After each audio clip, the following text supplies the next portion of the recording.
Break के बाद आपका एक बार फिर प्राइम टीवी में स्वागत है। काठमांडू चल रहा है, नेपाल सुलग रहा है। सोशल मीडिया बैन के खिलाफ शुरू हुआ छात्रों का शांतिपूर्ण प्रदर्शन अब एक भीषण और हिंसक जनविद्रोह में बदल चुका है। राजधानी की सड़कों से लेकर संसद भवन, राष्ट्रपति भवन, सुप्रीम कोर्ट और मंत्रियों के आवास तक हर कोना गुस्से, आग और बारूद से भर चुका है। अब तक 22 से अधिक लोगों की मौत और 400 से अधिक लोग घायल हो चुके हैं, जबकि हजारों प्रदर्शनकारी पूरे देश में तांडव मचा रहे हैं। तीसरे दिन में दाखिली आंदोलन अब थमने का नाम नहीं ले रहा है। छात्र हथियारों से लैस होकर सत्ता के गलियारों को ललकार रहे हैं और देश का लोकतंत्र पूरी तरह डगमगा चुका है। हिंसा के चलते प्रधानमंत्री केपी शर्मा ओली को इस्तीफा देना पड़ा, जिसके बाद हालात संभलने के लिए सेना को मोर्चा संभालना पड़ा। जबकि दूरी और सुरक्षा को देखते हुए देश भर के एयरपोर्ट बंद है और भारत नेपाल के बीच उड़ानें रद्द हो चुकी हैं।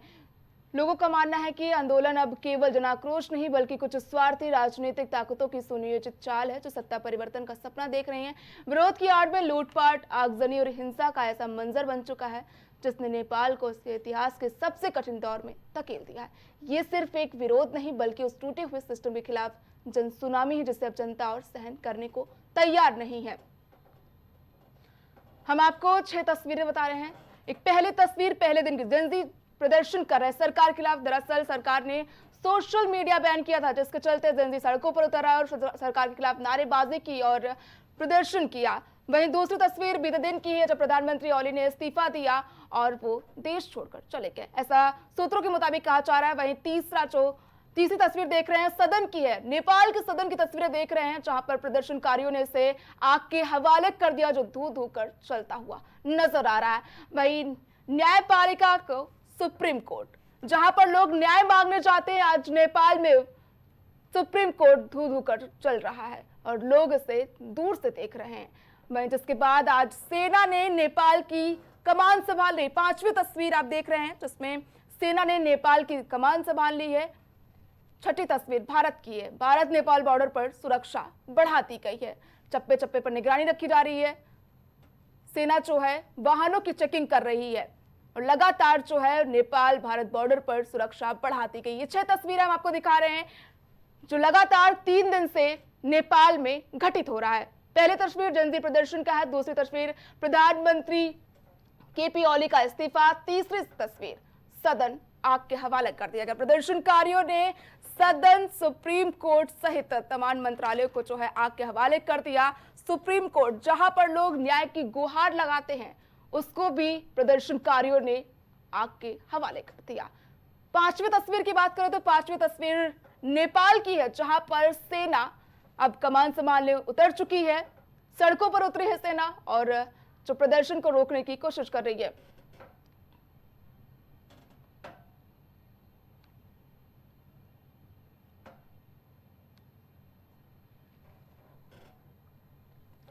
जेनजी का प्रदर्शन लगातार जारी है। प्रधानमंत्री ओली का इस्तीफा, प्रधानमंत्री ओली सहित तमाम नेताओं ने जो है, मंत्रियों ने इस्तीफा दे दिया था बीते दिन, और आज जो है बीते दिन सदन को आग के हवाले प्रदर्शनकारियों ने कर दिया। धू धोकर चला सुप्रीम कोर्ट, जहां पर लोग न्याय की गुहार लगाते हैं, जहां लोगों को न्याय मिलता है, उससे सुप्रीम कोर्ट को प्रदर्शनकारियों ने, जेनजीज ने आग के हवाले कर दिया। तस्वीरें आप देख सकते हैं किस तरह से सुप्रीम कोर्ट जो है धू धोकर चल रहा है। वहीं आज जो है नेपाल की कमान संभाल ली है सेना ने नेपाल की कमान संभाली है। 6ठी तस्वीर की बात करेंगे। 6ठी तस्वीर है भारत और नेपाल बॉर्डर की, जहां पर सेना की ओर से वाहनों की चेकिंग की जा रही है और नेपाल बॉर्डर पर सुरक्षा के पुख्ता इंतजाम किए गए हैं। वहीं इस खास चर्चा में हमारे साथ कुछ मेहमान जुड़े हैं। वरिष्ठ पत्रकार मनमोहन और शुभांकर भट्टाचार्य, विदेशी मामलों के जानकार। आप दोनों का हमारे खास कार्यक्रम में स्वागत है। सबसे पहले सवाल शुभांकर भट्टाचार्य जी से। 3 दिन से हिंसा को हो रहे हैं और सोशल मीडिया बैन कर दिया गया है, लेकिन सवाल ये है कि अभी तक जो है प्रदर्शनकारी प्रदर्शन कर रहे हैं, कब थमेगा ये बवाल? शुभांकर जी। देखिए, मैं एक बात आपको पहले ही बता दूं कि ये जो हम बार-बार जेनजी का नाम ले रहे हैं और ये नेपो किड्स का नाम लिया जा रहा है, ये सारी जो बातें हैं, ये कहीं ना कहीं मुझे जहां तक लगता है कि सिर्फ एक चीजों को ढांका जा रहा है। लेकिन इसके जी पीछे का जो रहस्य है ये बहुत और आज मैं जो ये बात यहाँ पे कहने वाला हूँ, मैं आपको बता दूं, ये मैं इस चैनल पर पहली बार कह रहा हूँ। मैं तमाम चैनलों पर बैठता हूँ, लेकिन प्राइम टीवी न्यूज पर मैं ये पहली बार एक चीज का उल्लेख कर रहा हूँ जी कि ये सारा जो नेपाल का जो खेल जो देखा जा रहा है, ये एक स्पॉन्सर्ड खेल है। ये पूरी तरीके से स्पॉन्सर्ड है। इसकी जो पूरी योजना है बहुत पहले रची जा चुकी थी। 2022 से हम ये देखते चले आ रहे हैं कि उस समय की मैं बात कर रहा हूँ जिस समय जी नेपाल के 5 गांव चाइना ने घेर लिया था और उसको कब्जा किया। वहां के लोगों को पढ़ाया गया, उनके जो एंसेस्टर्स के बारे में समझाया गया, उनको बताया गया कि वो जी किस तरीके से चाइनीज ओरिजिन के थे। उनमें ये भावनाएं डाली गई और ये तब से नहीं चल रहा था, कई वर्षों से चल रहा था। लेकिन इस पर जो है, जो नेपाली प्राइम मिनिस्टर उस पर आंख मूंद करके बैठे हैं। कई ऐसे चैनल हैं, नेपाली चैनल हैं, जिन्होंने इस बात को बोलने की कोशिश की कि जो हमारे उनके जो नेपाली प्राइम मिनिस्टर हैं, वो ओली जी कंटिन्यूअस उनका जो सीधा संपर्क था, वो जी युवा यांकी जो इसके पहले जो चाइनीज एनवॉय थे नेपाल में, उनके साथ उनका कंटिन्यूअस संबंध बना था। और जैसे जैसे चाइना जो चाहती थी वो चीज वो कंटिन्यूअसली ओली साहब उसको करते जा रहे थे। कई पत्रकारों ने जिनका मुंह बंद कर दिया गया, जी वो कंटिन्यूअस बोल रहे थे कि ओली साहब जो हैं वो कहीं ना कहीं चाइना के नुमाइंदे बन के चल रहे हैं, वही काम करते हैं जो चाइना चाहता है। जी चाइना ने अपने बॉर्डर को मजबूत करने के लिए उन गांव को धीमे धीमे धीमे धीमे ऑक्युपाई करना शुरू किया और ओली साहब को ये सारी बातें पता थी। तो ये सिर्फ कह देना कि जेनजी की वजह से हुआ, सिर्फ ये कह देना कि सिर्फ ये सोशल मीडिया बैन हुआ उसकी वजह से लोग भड़क गए और ये चीज हो गई, ये ऐसा नहीं है। कहानी इसके पीछे बहुत दूर तक जाती है। और अभी भी, अभी जो उनके जो नए जो इस समय एनवॉय बैठे जी हैं, चांगसोंग नाम है उनका, अभी उनको भी देख लीजिए तो वो चुप करके बैठे हुए बार बार एक बात कह रहे हैं कि चाइना चाहती है कि शांति वक्त, लेकिन वो कुछ कर नहीं रहे इस मामले में। कंटिन्यूअस उनके बॉर्डर पर जो है चाइनीज निगरानी बनी हुई है। यहीं पे जो है कहीं ना कहीं हमें लगता है कि इस समय इंडियन डिप्लोमेटिक मतलब इंडियन डिप्लोमेसी को बहुत ज्यादा स्ट्रांग होना पड़ेगा और उनका जो इन्फ्लुएंस है नेपाल पर उसको हमें इस समय बहुत स्ट्रांगली सामने रखना चाहिए। जी इस समय आप देखिए एक ट्रेंड चल रहा है, जी बांग्लादेश से शुरू हुआ जो ट्रेंड है कि स्टूडेंट जो रेज है, उनका जो गुस्सा है, उसका इस्तेमाल पॉलिटिक्स के लिए किया गया और बहुत बड़े राजनीतिक बदलाव इससे आ रही है। और ये बात हम सिर्फ और सिर्फ ये बांग्लादेश से नहीं कर रहे, आप बांग्लादेश का देख लीजिए, आप श्रीलंका में देख लीजिए, जी हर जगह स्टूडेंट्स को पॉलिटिक्स को उतारा गया और इससे एक रिजीम चेंज का बहाना बनाया जा रहा है। अगर ये मैं बार बार कहता रहा था, ये बात मेरी उस समय लोग नहीं मान रहे थे, लेकिन ये कंडीशंस अगर बनी रही, मनमोहन जी ये कंडीशंस अगर बनी, अ, मनमोहन जी, जैसा कि ये बताया गया कि मनमोहन जी, मेरी आवाज आपको आ रही है? मनमोहन जी, नेपाल लोकतांत्रिक देश है, ऐसे में सुप्रीम कोर्ट सदन कई मंत्रियों के आवास और पूर्व पीएम के साथ जो है मारपीट की गई है। ये तस्वीरें नेपाल की हैं। सवाल ये है कि क्या लोकतंत्र नेपाल में खत्म हो चुका है? क्या कुछ अपडेट्स आप आ रही है? देखिए प्रज्ञा जी, नेपाल में जो जो हालात आज पैदा हुए हैं उस आंदोलन के पीछे ये छात्रों का, या आप कह लिए इसके पीछे कहीं ना कहीं इस बात का भी वो होना चाहिए कि ये अंतरराष्ट्रीय चीजें इसके पीछे कहीं ना कहीं है। क्योंकि जैसे कभी श्रीलंका में हुआ था, अभी पिछले जो जब बांग्लादेश में हुआ और शेख हसीना जी को वहां से निकलना पड़ा, और ये आपका आज नेपाल की स्थिति बन गई है। नेपाल में जो बातें आ रही हैं, अब नेपाल में जो सत्ता परिवर्तन है, यदि मान लीजिए करना भी है तो शांतिपूर्ण चुनाव प्रक्रिया के तहत होना चाहिए था। क्योंकि नेपाल में पिछले समय से वहाँ किसी को भी पूर्ण बहुमत नहीं, सत्ता पक्ष और विपक्ष दोनों में जो संसद का जो वो होता है उसमें बहुत मामूली अंतर है। तो इसको लेते हुए कि नेपाली कांग्रेस जो सबसे बड़ी पार्टी है, उसके बावजूद उसका वहाँ प्रधानमंत्री नहीं, केपी ओली नेपाल कांग्रेस के प्रधानमंत्री नहीं। तो इस कंडीशन में वहाँ पर अब कहीं ना कहीं वहाँ पर चाइना का भी दखल लगातार पिछले काफी समय से नेपाल में बढ़ रहा है। अब ये स्थितियों को देखते हुए अब ये बेशक है कि छात्रों का भी इसके पीछे बात आ रही है, जैसा भट्टाचार्य जी कह रहे थे, कई चीजें इसके पीछे यही एक नहीं है कि सोशल मीडिया को बैन कर दिया, उससे छात्र नौजवान युवा सारे नाराज हो गए। हालांकि बैन करने के अगले दिन ही जब ये हिंसा हुई तो उसके प्रधानमंत्री केपी ओली ने उसको बैन को सरकार ने हटाया भी, मगर तब तक हालात वहां पर बहुत बिगड़ चुके। केपी ओली को देश छोड़ के जाना पड़ा, प्रधानमंत्री को इस्तीफा देना पड़ा, कई गृह मंत्री को इस्तीफा देना पड़ा, सेना को कल रात से ही मोर्चा संभालना पड़ा है। जो वहां पर पहले दिन जब फायरिंग हुई तो जब लोग राष्ट्रपति भवन में घुसने लगे, प्रधानमंत्री आवास में घुस गए, और जब फायरिंग हुई है तो 17 या 19 लोग उसी दिन मारे गए थे, काफी लोग घायल हुए थे। ये कई चीजें हैं, मगर ये देखा जाए कि छात्र हो या युवा हो, लोकतांत्रिक देशों में सरकार को गिरा तो सकते हैं ये लोग, मगर सरकार देश को स्थिर या विकास नहीं दे सकते, ये बात तो तय। तो जो युवाओं का चाहे बांग्लादेश हो या नेपाल का जो स्थिति दिखाई पड़ रही है, आप चाह लीजिए कि ये स्थिरता दे देंगे, सरकार बना लेंगे हम लोग। आप पुराना जब पीछे चले जाएंगे तो असम गण परिषद को देख लीजिए आप। इसी तरह से अपने किसी भी छात्र आंदोलन हो चाहे जेपी आंदोलन हो, मतलब आंदोलन चलते हैं मगर सब सीमित लक्ष्य तक ही होकर के। जेपी आंदोलन भी चला था, उसने एक बदलाव लाया देश के अंदर, भारत में एक बदलाव लाया। अगर नेपाल की आज जो स्थिति है वो बहुत बेहतर स्थिति नहीं कह जा सकती, क्योंकि देखिए ये राष्ट्र का ही नुकसान है। युवा हो, छात्र हो या जो लोग आंदोलन कर रहे हैं, उसमें जो लोग भी हैं वो नेपाल के ही रहने वाले हैं।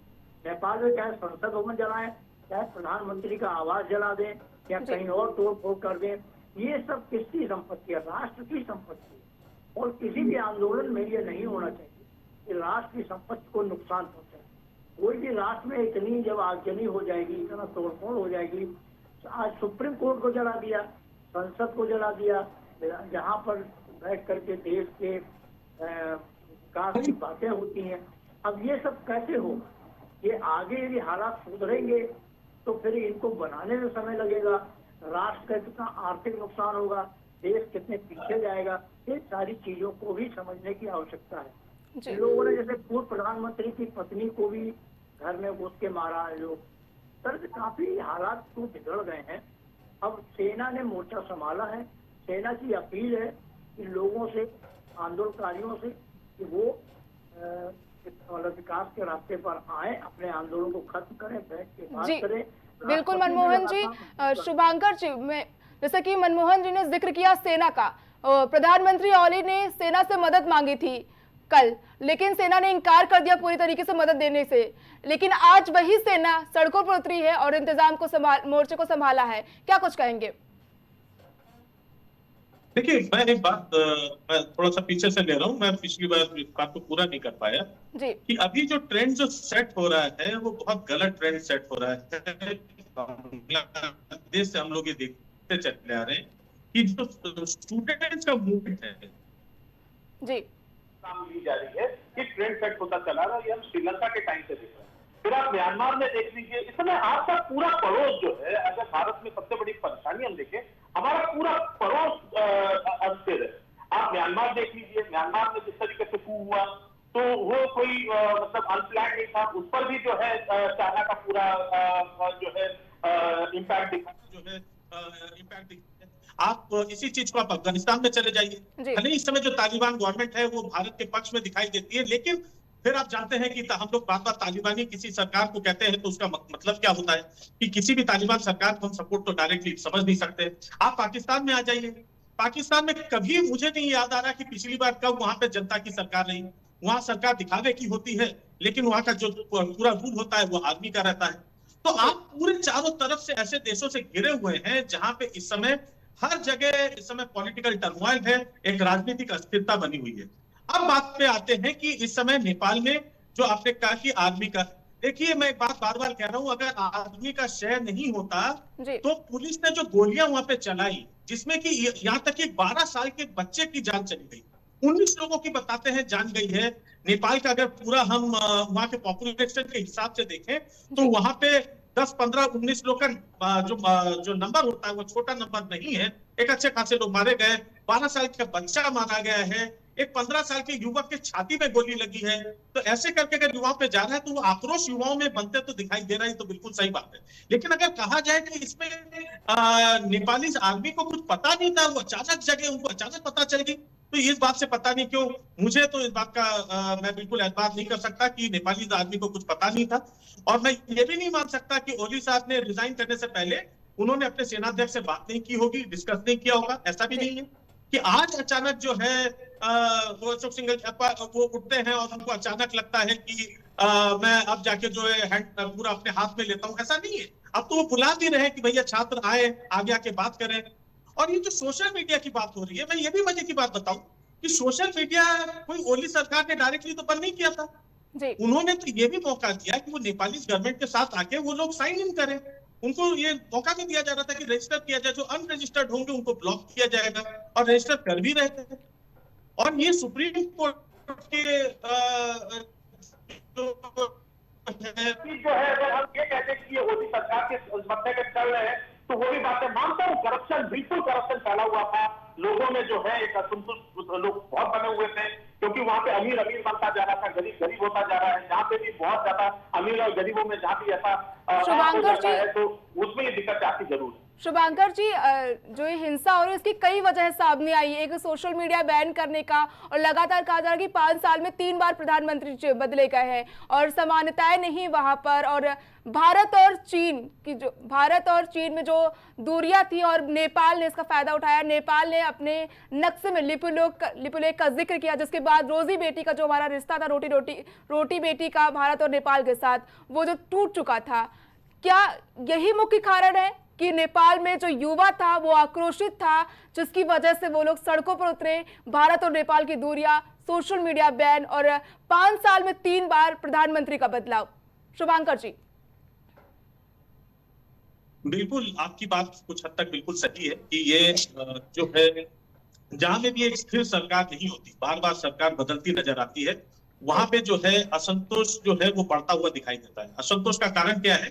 क्योंकि पॉलिसी पैरालिसिस हो जाती है। पॉलिसी पैरालिसिस जहां पे भी होगी, जहां पे सरकार बहुत कोई एक बड़ी निर्णय नहीं ला पाएगी, कुछ उनके जीवन में कुछ बदलाव नहीं ला पाएगी, तो वहां पे ये चैलेंजेस आती रहेंगी। और ये बात चाहे नेपाल हो, चाहे हम बांग्लादेश की बात करें, चाहे म्यांमार की बात करें, या आप हर जगह एक कॉमन चीज देख पाएंगे। अब बात क्या है, अगर आपको याद हो 2022 में एक मूवमेंट चला था, बीच में ये भी उठा था कि वो लोग चाह रहे थे कि डायरेक्ट मोनार्च को सामने रखा जाए। जब वो लोग वहां के राजा के पक्ष में एक आंदोलन शुरू किया जा रहा था, लेकिन उसको दबाया गया। बाद में जो है कहा गया नहीं, अब चीजें सब सामान्य है, सब कुछ है। लेकिन कहीं ना कहीं वहां के राजभवन का जो है, जो मोनार्च का है, उनका जो है बहुत बड़ा दबाव, ये भी एक पॉलिटिक्स में चला आ रहा था, जो कि उनके असंतोष को कहीं ना कहीं आग दिखा रहा था। और वही आग आज के दिन में आपको चिंगारी जो है आज आग बनते हुए दिख गया। अब मैं बार बार कहता हूं, कोई भी एक आंदोलन होता है, बिना पैसे से आंदोलन नहीं हो सकता जी। अगर आप ये कहें कि छात्र सब बिना पैसे के सब सड़क पे उतर आए हैं, इनके हाथ में जो है अगर पेट्रोल बम भी है, तो वो भी इनके पास तो पेट्रोल भी खरीदने का पैसा कहां से आए? इनके पास जो हथियार है, सबके पीछे देखिए पीठ पे बैग लगे हुए हैं, सारे फोटोग्राफ देखिए सबके पीठ पे बैग लगे हुए हैं। इसका मतलब है इनको संसाधन दिए गए। तो ये संसाधन कहां से आए, किसके पैसे से आए? तो ये सारी बातों को जब आप देखेंगे तब आपको पता चलेगा कि चाइनीज कंपनीज ने जितना ज्यादा नेपाल में अपना फैलाव किया, वहां के यूथ में अपना जो है उनको चाहे बाय एम्प्लॉयमेंट हो चाहे कुछ हो, ये घुसाया, उसके बाद उनका ब्रेन वॉश करना शुरू किया। शुभांकर जी, श्रृंखलाबद्ध तरीके से होता चला। शुभांकर जी, यूं कह सकते हैं कि इसकी तैयारी पहले से की जा रही थी। मैंने शुरू में ही कहा, इसकी तैयारी आज से नहीं है, इसकी तैयारी आज 1 दशक से ये प्लानिंग वो चल रहा था कि कम से कम पहले तो नेपाल को अपने मुट्ठी में रखा जाए। बांग्लादेश में भी यही चीज हो रहा है। आज आप देखिए बांग्लादेश सबसे ज्यादा किससे राय ले रहा है, किससे परामर्श ले रहा है। आज वहां पे जितनी कुछ भी है उसका इम्पैक्ट, उसको वहां पे भी आपको चाइनीज इम्पैक्ट दिखाई दे रहा है। तो ये जो चीजें हैं, अब चाइना भी बात समझ चुका है कि डायरेक्टली भारत को हम दबा नहीं सकते। अगर हमारे पूरे पड़ोस उसके कंट्रोल में होंगे तो नेचुरली भीड़ के साथ भारत भी कहीं ना कहीं दबेगा, इसको भी हम कहीं ना कहीं दबा पाएंगे। तो ये एक अंतरराष्ट्रीय राजनीति का हिस्सा रहा है, ये प्लानिंग का हिस्सा है। तो उसमें ये मत सोचिए कि हम बच जा रहे हैं, हम भी उस चारों तरफ के पड़ोस के बीच में हम लोग भी कहीं फंसे रह रहे हैं। यहाँ पे हमारा भी जो है कहीं ना कहीं एक मानसिक दबाव बनेगा, और चाइना के प्रति जो है, जो हमारा जो नरमी है, उसको वो बनाने की कोशिश करेंगे। जहां जहां हमारे बॉर्डर्स के साथ उनके डिस्प्यूट्स है, उस पर वो दबाव बनाने की कोशिश करेंगे। तो चाइना एक तीर से कई निशाने लगा रहा है, जिसके प्रति अब हम लोग को सजग रहना बहुत जरूरी है। मनमोहन जी, जैसे कि शुभांकर जी ने कहा कि ये तैयारी जो है, इस हिंसा की तैयारी पहले से चल रही थी, इसके पीछे का सरगना कौन है, ऐसे कह सकते हैं इसके पीछे का हाथ किसका, क्योंकि एक नाम आ रहा है जिसका नाम आ रहा है वो प्रधानमंत्री का दावेदार में भी है, बालेन शाह का। क्या इस हिंसा के पीछे उनका हाथ है? ये वाले जी वहाँ के वो मेयर हैं शायद काठमांडू के, जिनका नाम आप शायद जिक्र कर रही हैं जी, और उनका भी नाम प्रधानमंत्री के उस पर आ रहा है। अब वो एक अलग विषय हो सकता है, मगर वहाँ पर जो बात आ रही है कि शुभंकर जी ने जो बात कही कि बात सही है। जी, वहाँ पिछले 3-4 साल का पीछे का इतिहास आप देखेंगे तो हालात धीरे धीरे वो नहीं है जो नेपाल के सामान्य हालात हुआ करते हैं। अब देखिए भू राजनीतिक दबाव भी है, कहीं ना कहीं से पड़ोसी देशों का भी है। वो वहाँ पर किसी न किसी बहाने से जमीनों को लेकर या किसी अंतर्राष्ट्रीय स्तर पर लोगों के अपने हर देश के जो समझौते होते हैं वो भी कहीं ना कहीं पीछे उसके मुझे लगता है कि है। और दूसरी चीज सबसे बड़ी ये है कि वहाँ पर एनजीओ, ये जो कहा ना कि 2022 से शुभंकर जी ने जिक्र किया, तो जी, ये भी देखना होगा कि क्या वहाँ के जो एनजीओ है, देखिए ये इतना बड़ा आंदोलन, इतनी बड़ी तैयारी एकदम से नहीं हो सकती। जी, ये तो निश्चित है कि इसके पीछे कहीं ना कहीं होगा, क्योंकि अगर बांग्लादेश को भी देख लेंगे तो वहां पर भी आप जैसा कि शुभंकर जी ने एक तरफ इशारा भी किया कि किस देश से क्या सलाह ली जा रही है, कैसे हो रहा है, ये बहुत सी चीजें हैं जो हमारे पड़ोसी देश हैं। भारत को भी इसके लिए बहुत सजग रहना पड़ेगा, क्योंकि नेपाल से हमारा खासतौर से उत्तर प्रदेश सीधे सटा हुआ है जो जी, भारत को वो करता है। इसी तरह से उत्तराखंड हमारा नेपाल से सीधे जुड़ा हुआ है। तो इस तरह की चीजों को देखने की जरूरत है, भारत को भी सजगता की जरूरत है। और जो बात आपने जिनका जिक्र किया कि वो मेयर हैं, प्रधानमंत्री के दावेदार उनमें से माने जा रहे हैं, अब कोई ना कोई संगठन तो ऐसा होगा ही, क्योंकि एक ऑलरेडी वो मंत्री थे या फिर सरकार में थे, उनका भी जिक्र आ रहा है कि वो भी जी, प्रधानमंत्री के दावेदार है। लक्ष्मणी क्या है, लक्ष्मणी है कोई, उनका भी जिक्र आ रहा है। तो नेपाल में जो राजनीतिक हालात स्थिति है पिछले समय से, वहां पर कोई भी पार्टी सत्ता में बहुमत नहीं हासिल कर रही। ये बात जो मैंने पहले कही, ये क्योंकि वहाँ नेपाली कांग्रेस बहुमत में ना होकर के भी सबसे बड़ा दल थी, फिर भी उनके प्रधानमंत्री नहीं थे। आप देखिए कि 3 प्रधानमंत्री बदले जा चुके हैं, कोई इस तरह की चीज वहाँ स्थिरता नहीं आ रही। तो ये स्थिरता न आने के पीछे भी पिछले कई और कारण भी तलाशने होंगे कि ये 2-3 साल 4 साल में ऐसा क्या हुआ कि नेपाल में अस्थिरता पैदा हुई। क्योंकि जो स्थिति बनी है कि आज पार्लियामेंट को फूंक देना, आपका सुप्रीम कोर्ट को जला देना, प्रधानमंत्री के निजी आवास में घुस करके उसको जला देना, वो प्रधानमंत्री के आवास में जाकर के उनकी पत्नी को भी मार देना, एक को तो जिंदा जलाने की है कि उनके घर में उनको जिंदा जला दिया गया है। इस तरह का देखिए 1-2 दिन में चीजें नहीं बनती। जैसा कि शुभंकर जी ने कहा कि ये तैयारी पिछले से होगी, तो मुझको भी ऐसा एहसास होता है कि कहीं ना कहीं ये तैयारी नॉर्मल नहीं है और ये निश्चित तौर से है कि ये तैयारी लंबे समय से है। अब इनके पीछे किन शक्तियों का हाथ है, वो नेपाल को क्यों अस्थिर करना चाहते हैं, इसके तमाम राष्ट्रीय मुद्दों का अंतर्राष्ट्रीय विषय भी है। क्योंकि एक तरफ से बांग्लादेश अस्थिर हो गया, एक तरफ से नेपाल अस्थिर हो गया, म्यांमार की चर्चा बोलो, तो कहीं ना कहीं इसको भारत को भी इस सारी चीजों पर बड़ी सजगता से रहने की आवश्यकता है। मनमोहन जी, नेपाल, बांग्लादेश, श्रीलंका, पाकिस्तान, इन सभी देशों में जो है तख्ता पलट देखने को मिला है, इसका जो असर है भारत पर आगे कैसा देखने को मिलेगा?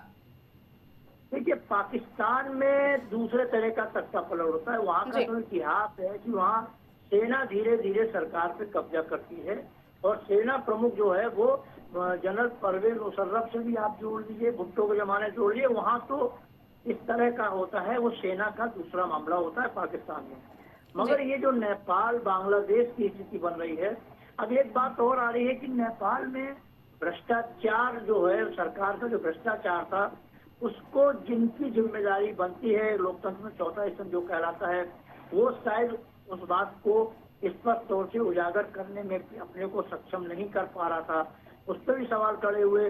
तो कल या परसों जो सबसे पहले आगजनी की घटना हुई, वो मीडिया से जुड़े हुए 2 बड़े प्रतिष्ठानों पर आगजनी हुई। ये बात आई, एक व्यक्ति जो पहले मीडिया में थे फिर राजनेता बने, उनको पिछले दिनों उनकी गिरफ्तारी होकर जेल में डाला गया, उसको लेकर भी लोगों में नाराजगी थी, उनको भी जेल से छुड़ा ले गए। ये इस तरह की चीजें वहाँ हुई। अब भारत का जो सवाल आता है कि भारत चौतरफा बांग्लादेश, श्रीलंका, नेपाल और इस तरह से जो पाकिस्तान के जो इस तरह से घिरा हुआ है। हालांकि श्रीलंका के साथ तो भारत के रिश्ते काफी समय ठीक है, मधुर हैं। पाकिस्तान से निश्चित तौर से ऑपरेशन सिंदूर हुआ और वो अभी प्रधानमंत्री नरेंद्र मोदी ने कहा है कि ये ऑपरेशन अभी मतलब वो नहीं है, ऑपरेशन सिंदूर जारी है। तो वहाँ यदि हालात कुछ बिगड़ेंगे तो वो सेना, हमारी सेना जो है वो अपने स्तर से अपनी तैयारी में सदैव रहती है और वो अपना करेगी। बांग्लादेश के साथ भी स्थितियों को भारत ने काफी अहम तरीके से उसको करके रखा है। जी। नेपाल हमारा सहयोगी राष्ट्र हमेशा से रहा। भारत ने नेपाल को सदैव मदद भी किया। मगर आज जो हालात बने हैं उससे भारत ज्यादा प्रभावित होगा, क्योंकि भारत बिल्कुल एकदम से पड़ोसी राष्ट्र है। इसलिए भारत को बहुत सजगता से देखना पड़ेगा, क्योंकि ये जो पड़ोसी मुल्क हैं दूसरे अपने के लिए भारत की कहीं ना कहीं कोई अहमियत नहीं। भारत को इन पे कड़ाई से नजर रखनी होगी। और क्योंकि और भी अंतर्राष्ट्रीय चीजें इस समय चल रही हैं, चाहे वो टैरिफ वार हो, चाइना के साथ अभी मोदी जी गए थे तो वहाँ वो करके आए हैं, समझौते किए हैं। हम भारत आज अमेरिका द्वारा लगाए गए विशेष टैरिफ से भी एक स्तर पर जूझ रहा है, क्योंकि भारत जो है वो कई ट्रिलियन डॉलर इकोनॉमी की तरफ बढ़ रहा है। ग्रोथ रेट उसका बढ़ने की बात हो रही है। भारत की ग्रोथ रेट 7.8 हो गई है। ये इस तरह से चीजें हैं जो भारत अभी विकसित राष्ट्र नहीं है, विकास की तरफ बढ़ रहा है। मगर भारत को भी अस्थिर करने के प्रयास अंतर्राष्ट्रीय स्तर पर हो रहे हैं। जी बिल्कुल मनमोहन जी। शुभांकर जी, आज राष्ट्रपति, नेपाल के राष्ट्रपति हैं, आज प्रदर्शनकारियों से बातचीत करेंगे। क्या आज थम जाएगा सड़क पर जो हो रहा है बवाल प्रदर्शनकारियों की तरफ से? नेपाल की सड़कें जो है आज खामोश हो जाएंगी? देखिए, एक बात समझने की जरूरत है कि वो जो चाहते थे उनके एजेंडा के 2-3 मुद्दे तो पूरे हो गए जी। वो ओली साहब से अपने आप को जो है उनसे छूट चाहते थे, वो छूट चुके हैं, ठीक है ना। वो फाइनेंस मिनिस्टर वहाँ का वो जा चुका, होम मिनिस्टर जा चुका है जी। तो तख्ता पलट तो हो चुका है। अब मैटर ये है कि क्या दिखावे की ये जो लड़ाई है वो क्या जारी रहेगी, क्या यहाँ पे ये थम जाएंगे? क्योंकि हम लोगों ने देखा था अभी बांग्लादेश का अगर हम देख लें तो उन्होंने क्या किया, जिसको उठा के बैठाया, जिसको राजगद्दी पर बैठाया, वो ऐसे व्यक्ति को बैठाया जो कि एक माफ करिएगा किसी राष्ट्राध्यक्ष के लिए ऐसा नहीं कहना चाहिए, लेकिन वो उनके लिए जोकर के समान था। आज के दिन में वो चाइना के लिए उसके हाथ का, जिसको आप पपलू कहते हैं, जोकर कहते हैं, ताश में एक जोकर होता है जो कहीं पे भी चला दिया जा सकता है, उस तरीके से उसको रखा गया है। तो इसका मतलब यह है कि हर चीज वो हो रही है जो चाइनीज जो उनका जो राजनीति है, जो चाइनीज ग्लोबल पॉलिटिक्स है, उसको सूट करता हुआ। आप उसी को उठा के आप म्यांमार में देख लीजिए तो म्यांमार में आज भी जो है जो उनका जो जनरल है वो चाइना से ज्यादा टच बना के बैठा हुआ है। तालिबान को अगर सपोर्ट मिलता है तो चाइना से ज्यादा सपोर्ट मिल रहा है। पाकिस्तान के साथ उनका जो अपना जो कॉरिडोर चाइना पाक जो कॉरिडोर जो वो लोग तैयार कर रहे हैं और जो कुछ कर रहे हैं वो भी आपसी अगर देखा जाए तो यही एक टाइप के लिए है। ओली सरकार जो श्रीलंका, शुभांकर जी, ओली सरकार भी भारत की नीतियों से खुश नहीं थी और चीन का ही साथ दे रही थी। बिल्कुल, यही बात तो मैं कह रहा हूँ बार बार कि पता नहीं हमारे पड़ोसियों को या मतलब राजनेताओं को पता नहीं कौन सा एक चाइनीज पॉलिसीज का बड़ा एक मोह था। उनको लगता था कि वो उनको बचा ले जाएंगे शायद। इसीलिए मैंने शुरू में ही आपसे बात कही थी कि जब हुआ यानी वहां की एनवॉय थी, चाइनीज एनवॉय थी नेपाल में, तो यहाँ तक कहा जाता था कि ओली साहब जो है कहीं पे अगर पार्टी भी फाइनल करते तो यागी जी से पूछ लेते हैं कि उनका टाइमिंग क्या है। तो इस तरीके से बताई जाती थी कि कहीं पे अगर वो भारत से बात भी करने आते थे तो 2 बार युवा यागी से फोन करके बात कर लिया करते थे। उसके बाद जो है बदलाव आया, 2023 से चेनसोंग आके बैठे हैं वहां पे, वो उधर से देख रहे हैं। लेकिन इनका जो टच है, जो एक आपस में जो एक बहुत ओली साहब का जो एक दबाव बनाया था वो हुआ यागी बना के गई थी। और इसके ऊपर बहुत सारे लेख लिखे थे। हनी ट्रैप के विषय में भी निकला था कि हुआ यागी ने कहीं ना कहीं प्राइम मिनिस्टर को हनी ट्रैप किया है। आप इसके बारे में ढूंढेंगे आपको बहुत सारी चीजें मिलेंगी। तो ये सारा जो पूरा जो खेल है चारों तरफ का, ये चाहे तो कहीं पे हनी ट्रैप कर दिया, कहीं पे मिलिट्री जोर दिखा दिया, कुछ दिखा दिया, लेकिन टारगेट हमेशा जो मेजर जो कंट्री होता है, जो बीच में जो सबसे बड़ी इकोनॉमी जो दूसरों को सहायता कर सकती थी, वो भारत थी। भारत इन चीजों से इसको बचा सकती थी। अगर यही एसोसिएशन, हम लोग एशियन कंट्रीज की बात करते हैं, सार्क नेशंस की बात करते हैं, लेकिन हम लोग कभी एक हुए नहीं, एक होने दिया ही नहीं जाता है। सार्क को अगर कहीं ना कहीं कोई कमजोर करता है तो अमेरिका के कमजोर नहीं कर रहा है, वो आपको चाइना की कमजोर कर रहा है। और कमजोर इसीलिए कर रहा था कि जब चारों तरफ चार कमजोर की भीड़ में एक ताकतवर हमेशा सुपर पावर बनने की स्थिति में बना रहेगा। और यही उनका जो है सबसे बड़ी राजनीति थी, जो न हमारे पड़ोसी समझ पाए। काश इधर पे अगर एक होकर चलते तो शायद उनके यहाँ की भी स्थिति अलग होती, हमारे यहाँ की भी स्थिति अलग होती। चारों तरफ पाकिस्तान आज की इस बात को नहीं समझ पाता है। आज अगर हम लोग पड़ोसी मिलकर अगर एक साथ अगर एक अच्छा अगर यूनियन बना के काम कर सकते तो कितना ट्रेड पॉलिसीज और हम लोग अंदर ही हम लोग सुलझा सकते थे। हमारा जो ऑलरेडी जो कंज्यूमरिज्म जिसके वजह से हम लोग दुनिया में बहुत ज्यादा हमारा नाम माना जाता है, उसका सोचिए आंकड़े कहाँ पहुंचे होते हैं। आपके पास सारी दुनिया आपके सामने सर झुका रही हो। जी लेकिन काश हमारे पड़ोसी देशों को, मुल्कों को ये बात समझ में आती तो। जी आप शुभांकर जी और मनमोहन जी का हमारी खास चर्चा में जुड़ने के लिए बहुत बहुत धन्यवाद। आपको बता दें कि नेपाल में प्रदर्शनकारियों का बवाल जारी है, सड़क पर शोर सुनाई दे रहा है, नहीं थम रहा है शोर। आपको बता दें कि छात्रों का प्रदर्शन अभी भी जारी है। भीषण और हिंसक जन विद्रोह में जनजीर जो है देखे जा रहे हैं। नेपाल सुलग रहा है, काठमांडू चल रहा है। सोशल मीडिया बैन के खिलाफ शुरू हुआ छात्रों का प्रदर्शन भीषण और हिंसक जन विद्रोह में बदल चुका है। सड़कों से लेकर संसद भवन, राष्ट्रपति भवन, सुप्रीम कोर्ट और मंत्रियों के आवास तक हर कोना गुस्से, आग और बारूद से भर चुका है। आपको बता दें कि हजारों प्रदर्शनकारी पूरे देश में तांडव मचा रहे। आज प्रदर्शन का तीसरा दिन है और ये आंदोलन थमने का नाम नहीं ले रहा है। छात्र हथियारों से लैस और होकर सत्ता के गलियारों को ललकार रहे हैं। फिलहाल के लिए इस चर्चा में इतना ही। देखते रहिए प्राइम टीवी। कुछ भाव पुष्प आप